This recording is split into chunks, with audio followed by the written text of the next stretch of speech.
एक minute yes Sudhir भाऊ आणि अध्यक्ष महाराज, माझे मंत्री महोदयांना सुधीर भाऊ मनगुट, एक मिनिट मंत्री महोदय एससी आणि एसटी च्या बाबत मी आदिवासी विकास मंत्री म्हणून समिती गटीच्या आधीन धर्मांतरित लोकांना परत आणणे आणि त्यांना लाभ देण्यासाठी मी प्रामाणिकपणे जबाबदारी स्वीकारली. एससी आणि एसटी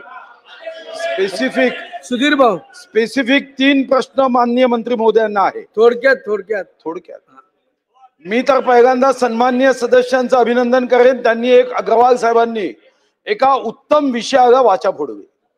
माननीय मंत्री महोदयांकडून माझे 3 स्पेसिफिक प्रश्न आहे की याचं बांधकाम कसं होतं, तर विदेशातून पैसा येतो. मागच्या वर्षी अध्यक्ष महाराज साधारणतः 1515 संस्थांना विदेशातून पैसा आला. म्हणून माझा पहिला प्रश्न आहे मंत्री महोदय की विदेशातून महाराष्ट्रातल्या या धर्मांतरण करण्याच्या प्रोत्साहनासाठी जो पैसा येतो या अधिवेशन संपेपर्यंत तुम्ही पटलावर माहिती देणार आहात का?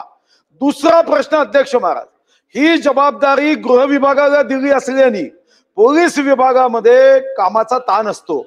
दुसरा माझा प्रश्न आहे की असे प्रश्न उपस्थित झाल्यावर तातडीने कार्यवाही करण्यासाठी आपण विशेष विंग स्थापन करणार आहात का? मी फक्त एक आकडा सांगतो. 1951 मध्ये हिंदूंची लोकसंख्या 84.1% होती. 2011 मध्ये 5% कमी झाली, 79.80%.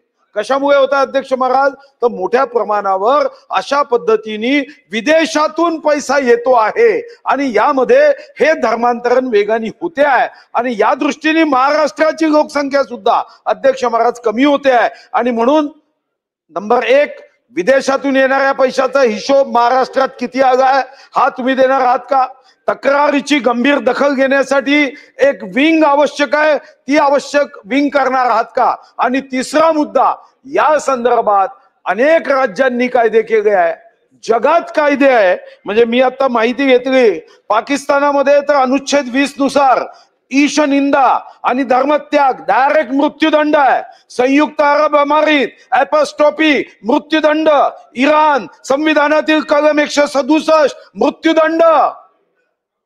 मी मृत्यूदंड द्या म्हणणार नाही, पण अध्यक्ष महाराज याला काही नियंत्रण करण्यासाठी योजनाबद्ध रीतीने आपण काही करणार आहोत का की अशा पद्धतीने सहज आपण करावं? कारण शेवटचं महात्मा गांधींचं हे अतिशय उत्तम वाक्य आहे, सक्तीने किंवा आमिषाने होणाऱ्या धर्मांतरास माझा तीव्र विरोध आहे.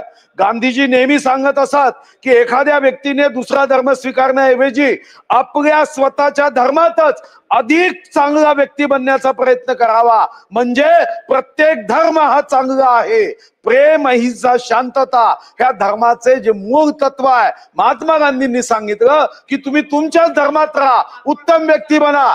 माझा माननीय मंत्री महोदयांना प्रश्न आहे की तुम्ही या संदर्भात एक स्पेशल टास्क समिती, कायदा व इतर गोष्टींबद्दल करणार आहात का? आणि विदेशी पैशा संदर्भात पटलावर माहिती देणार आहात का? माननीय अध्यक्ष महोदय, माननीय सुधीर भाऊ मुनगंटीवारजींनी जे 3 विषय या ठिकाणी मांडले, प्रश्न मांडलेले आहेत, तीनही विषय हे जरा प्रचंड या ठिकाणी चौकशी करून करण्याची आहे.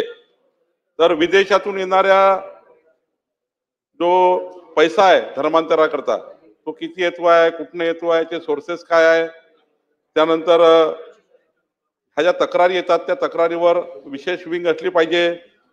अनेक राज्यात अनेक देशामध्ये काय काय कायदे आहे त्या कायद्याचा अभ्यास करून आपल्या राज्याने पुढाकार घेतला पाहिजे. सुधीर भाऊ, मी आपल्याला आश्वस्त करतो की मी माननीय मुख्यमंत्री आणि आपण अत्यंत महत्त्वाचे नेते असल्यामुळं आपण सर्व एक या विषयावर मी माननीय मुख्यमंत्र्यांची चर्चा करेल, मंत्रिमंडळाची चर्चा करेल आणि या ठिकाणी या 3ही बाबीवर आपण या राज्यामध्ये पुढच्या काळात धर्मांतरण करण्याची कोणाची हिम्मत होणार नाही असा कायदा आणण्याचा आपण प्रयत्न करू.